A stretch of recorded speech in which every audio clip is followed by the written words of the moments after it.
नमस्कार। और आज हम एक नया टॉपिक लेकर आए हैं। जनजातीय समाज में परिवर्तन ग्रहता क्या है, उसके अर्थ को हम यहाँ पर बताएंगे। जैसे कि परिवर्तन ग्रहता का जो अर्थ होता है, देखिए परिवर्तन क्या होता है, प्रकृति का एक नियम होता है। समय के साथ साथ सभी प्रकार के समाजों में, जैसे कि सामाजिक संस्थाओं, सामाजिक संगठनों, व्यवहार प्रतिमानों, मूल्यों एवं आदर्शों में परिवर्तन होते रहते हैं। तो जनजातीय समाज इस सामान्य नियम का अपवाद नहीं है। ठीक है, जनजातीय समाज जो है इस सामान्य नियम का अपवाद नहीं है। आज जो है जनजातीय समाज परिवर्तन के दौर से गुजर रहा है। आज के इस युग में जो जनजातीय समाज है एक परिवर्तन की दिशा में आगे की ओर बढ़ते जा रहे हैं। इस परिवर्तन का जो प्रारंभ है, जैसे कि अंग्रेजी शासनकाल में हुआ, जब जनजातियों का बाहरी जगत से संपर्क बढ़ने लगा। जब जनजातियों का बाहरी लोगों से संपर्क बढ़ने लगा, तब उन लोगों का जो परिवर्तन था वो और भी रफ्तार होने लगा। और देखा जाए तो औद्योगिकरण, नगरीकरण, आधुनिक शिक्षा, आवागमन एवं संचार के साधनों के विकास, जनजातीय संस्कृति के हिंदू एवं ईसाई संस्कृति के साथ संपर्क, अनेक कारणों से जनजातियों के परंपरागत सामाजिक संगठन ने एक प्रकार से क्या है ना, प्रारंभ सा कर दिया, मतलब कि चमत्कार के रूप में प्रारंभ कर दिया। जनजाति जैसे परंपरागत समाज में इन परिवर्तनों की कोई आशा भी नहीं कर सकता था। मतलब कि हम परंपरागतीय समाज में जनजातियों के परिवर्तन पर कोई आशा भी नहीं करते थे कि इतनी रफ्तार से इनमें परिवर्तन होंगे। जनजातीय ईसाई मिशनरियों ने दूर दराज के जनजातियों, ठीक है, जो ईसाई धर्म के लोग थे, ठीक है, उन्होंने दूर दराज के जनजातीय क्षेत्रों में पहुंचकर दूर दराज के जनजातीय क्षेत्रों में जो निवास कर रहे जनजातीय लोग हैं उनसे भेंट कर केवल उन पर अपनी दीर्घकालीन प्रभाव डाला, अपितु उन्हें ना बाहरी विश्व से भी सामना करने का अवसर प्रदान किया और उन्हें बाहर की दुनिया दिखाने का भी प्रयास किया, अवसर प्रदान किया। और भी देखा जाए तो स्वतंत्रता प्राप्ति के पश्चात जनजातियों का जो गैर जनजातीय लोगों से संपर्क, ठीक है, स्वतंत्रता प्राप्ति के पश्चात क्या हो, जनजातियों का गैर जनजातीय लोगों से संपर्क और अधिक बढ़ा तथा इसके परिणाम स्वरूप अनेक परिवर्तन भी आए। चूँकि जनजातियों में अधिकतर जो है ना परिवर्तन पर संस्कृति ग्रहण एवं सात्मीकरण की प्रक्रियाओं के परिणाम स्वरूप हुए हैं, इसलिए बहुत से विद्वानों ने जनजातीय समाज में हो रहे इन परिवर्तनों को परिवर्तन ग्रहता की संज्ञा भी कहा था और इसे ही परिवर्तन ग्रहता कहते हैं। क्योंकि जनजातीय समाज में जो परिवर्तन होते हैं उसे ही हम परिवर्तन ग्रहता के नाम से जानते हैं। और जनजातीय समाज में परिवर्तन ग्रहता एक नियोजन के रूप में कार्य होने लगा, क्योंकि नियोजित परिवर्तन ग्रहता द्वारा ही भारतीय जो समाज है अपने लक्ष्यों की ओर अग्रसर है।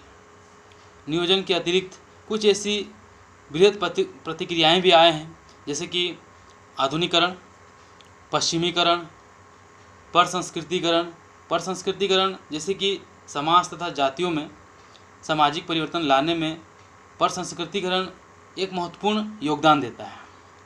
ये जो है ना दो संस्कृति में पारस्परिक संपर्क की प्रक्रिया है और परिवर्तन ग्रहता का प्रमुख कारण भी बनता है ये परसंस्कृति ग्रहण। उसी संबंध में सात्मीकरण, जैसे कि अनेक जातियों ने परसंस्कृति ग्रहण द्वारा हुए परिवर्तन को अपने जीवन का अंग बना लिया। सात्मीकरण जो है ना एक जाति दूसरी जाति की रीति रिवाजों, परंपराओं को ग्रहण करता है। ये जो होता है ना परिवर्तन ग्रहता का सरल और प्रमुख कारण भी होता है। तो ये हुआ आपका परिवर्तन ग्रहता किसे कहते हैं। जैसे कि जनजातीय समाज में अनेक प्रकार के परिवर्तन हुए और कुछ ईसाई धर्म के लोगों ने भी उनके समाज, उनके क्षेत्र में प्रवेश किए और उन्हें बाहरी दुनिया दिखाने के लिए प्रयास किया। लोगों के संपर्क में, बड़े बड़े बाहरी लोगों के संपर्क में आने के लिए भी उन्हें उद्गत करवाया। और ये नहीं कि उनके जीवन में सिर्फ परिवर्तन ही लाए, बल्कि अपने धर्म से भी प्रचारित करने का भी प्रयास किया।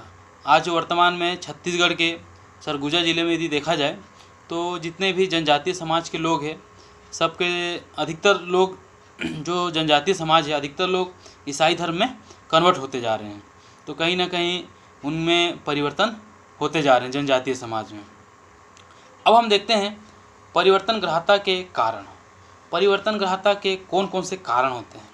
पहला इसमें है प्रजातांत्रिककरण। ये जो होता है ना, ये वयस्क मताधिकार पर आधारित चुनाव के द्वारा प्रतिनिधित्व के सिद्धांत, समानता, स्वतंत्रता, भाईचारे के आदर्शों में निहित एक जवाबदेही व उत्तरदायी सरकार वाली व्यवस्था आज जो है ना, परंपरागत भारतीय समाज में जो सत्तात्मक ढांचे हैं वो सर्वाधिक प्रभावित करता है। कौन? प्रजातंत्रीकरण। तो उसमें क्या होता है, जनजातीय समाज में क्या होता है, परिवर्तन होते रहते हैं और उनमें परिवर्तन को ग्रहण करने की क्षमता भी होती है। फिर दूसरा है आपका आधुनिकीकरण। देखिए, आधुनिकीकरण एक प्रक्रिया है जिसके द्वारा क्या है ना, पूर्व आधुनिक समाज तथा आधुनिक समाज की विशेषताओं को अपनाते हैं और ये जो है ना, परिवर्तन ग्राह्यता का प्रमुख कारण भी होता है। आधुनिकीकरण लोगों के जीवन की एक प्रमुख प्रक्रिया होता है जो लोगों को जो ग्रामीण समाज से नगरीय समाज की ओर अग्रसर कराते हैं। जो पहाड़ी क्षेत्रों में निवास कर रहे लोग वो क्या करते हैं, वहाँ की मतलब कि अपने आप को औद्योगिकरण में लाने के लिए औद्योगिक क्षेत्र में चले जाते हैं, जहाँ पर बड़े बड़े कारखाने हों, इंडस्ट्रियल वगैरह, जहाँ वो काम कर सके और अपने 2 वक्त की रोटी का व्यवस्था कर सके। तो उसमें भी बहुत कुछ परिवर्तन आते जाते हैं। फिर हो गया पश्चिमीकरण। पश्चिमीकरण भी क्या एक प्रक्रिया है, भारतीय समाज एवं संस्कृति को काफ़ी प्रभावित किया है। ये जो पश्चिमीकरण है, भारतीय समाज, ठीक है, भारतीय समाज और भारत की जो संस्कृति है उसको बहुत हद तक प्रभावित किया। ऐसा कोई क्षेत्र हो जिस पर वो परिवर्तन ना किया हो। जैसे कि हमारे देखा जाए तो भारत में जो संचार साधनों का विकास हुआ और यातायात साधनों का विकास हुआ, ये सब क्या है, पश्चिमीकरण की ही देन होता है। और जनजातीय समाज में जो परिवर्तन हम देख रहे हैं ये भी पश्चिमीकरण के ही दौर पर ही होते हैं। आज़ादी के बाद ये जो परिवर्तन है और भी अधिक बढ़ा। फिर है नगरीकरण। नगरीकरण भी क्या है, परिवर्तन ग्राह्यता का सबसे बड़ा कारण होता है, जहाँ लोगों को एक ग्रामीण समाज से निकालकर उसे नगरीय समाज की ओर अग्रसर कराते हैं, क्योंकि वहाँ पर इंडस्ट्रियल होते हैं, फैक्ट्रियाँ होती हैं, लोग वहाँ काम करते हैं और अपने 2 वक्त की रोटी का इंतजाम करते हैं। तो उनमें बहुत सारे परिवर्तन हमें देखने को मिलता है। ये जो ना एक प्रक्रिया है, भारत में क्या है, पिछले अनेक दशकों में जो नगरीय जनसंख्या में वृद्धि हुई है, इस परिवर्तन ने विस्तार व्यापकता को प्रकट कर लिया है। ये प्रक्रिया जो है ना, जनजातीय समाज एवं जनजातीय जीवन को और भी परिवर्तित करते जा रहे हैं। फिर हो गया आपका औद्योगिकरण, इंडस्ट्रियलाइजेशंस। जैसे कि औद्योगिकरण केवल उत्पादन तकनीकी और ढंग के बदलने का नाम ही नहीं होता है, ठीक है, जहाँ पर उत्पादन होते हैं तो उसी का ही नाम नहीं होता। ये क्या है, आदर्शों और मूल्यों को बदलने की भी एक प्रक्रिया है। ये जो प्रक्रिया है, आदर्शों और मूल्यों को बदलने की भी एक प्रक्रिया है, जिसे एक उद्योगवाद भी हम कह सकते हैं, जहाँ पर बहुत सारे उद्योग होते हैं, बहुत सारे माल का उत्पादन होता है। औद्योगिकरण के परिवर्तन ग्राह्यता का एक प्रमुख कारण होता है। जनजातीय समाज इससे भी प्रभावित होकर अपने आप में परिवर्तन लाते हैं। लौकिकीकरण, सेकुलराइजेशंस। जैसे कि लौकिकरण की जो प्रक्रिया है, धीरे धीरे धर्म को केवल धर्म के क्षेत्र तक ही सीमित नहीं करती जाती है। वैज्ञानिक दृष्टिकोण से प्रचार एवं प्रसार इसी प्रक्रिया का परिणाम होता है, जहाँ पर धर्म को एक परंपरागत रूप में देखते थे, लेकिन अब क्या है, धर्म को एक तकनीकी, वैज्ञानिक और चेतना की दृष्टि से देखते हैं। तो ये लौकिकीकरण की प्रक्रिया भी जनजातीय समाज में परिवर्तन ग्राह्यता का एक कारण बन चुका है।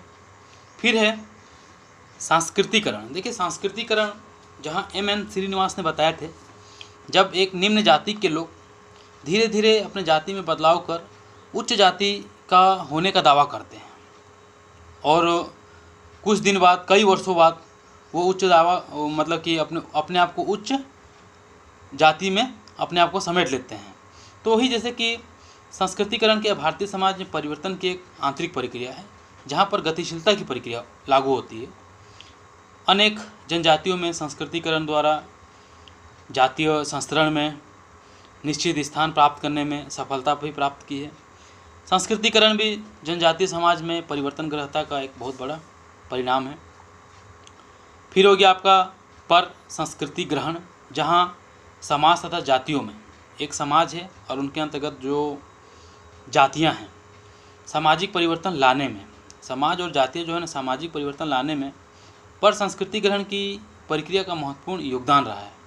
ये दो संस्कृति में पारस्परिक संपर्क की प्रक्रिया है। ठीक है, दो संस्कृति, हम दो समाज को ले लेंगे, हर समाज की अपनी अपनी संस्कृति होती है। यदि दो संस्कृतियों में संपर्क होते हैं तो एक दूसरे की संस्कृति को ग्रहण करते हैं, तो ये भी परिवर्तन ग्रहता का प्रमुख कारण है। हाँ, फिर है सात्मीकरण। ये जो सात्मीकरण की प्रक्रिया होती है, ये जो है ना एक जाति दूसरी जाति के रीति रिवाजों परंपराओं को ग्रहण करता है। ये भी परिवर्तन की एक बहुत बड़ा जनजातीय समाज में कारण बन गया है।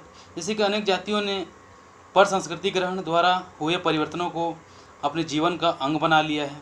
सात्मीकरण क्या, एक जाति दूसरी जाति के रीति रिवाजों परंपराओं को ग्रहण करता है और परिवर्तन ग्रहता का बहुत ही सरल तरीके से उसमें परिवर्तन होते रहता है। तो ये हो गया जनजातीय समाज में परिवर्तन का अर्थ और जनजातीय समाज में परिवर्तन ग्रहता के कारण। जैसे कि कारणों में नगरीकरण, औद्योगिकरण, लौकीकरण, संस्कृतिकरण, पर संस्कृति ग्रहण, सात्मीकरण, आधुनिकरण, पश्चिमीकरण, प्रजातंत्रीकरण, ये सब क्या है जनजातीय समाज में परिवर्तन के प्रमुख कारण होते हैं। धन्यवाद।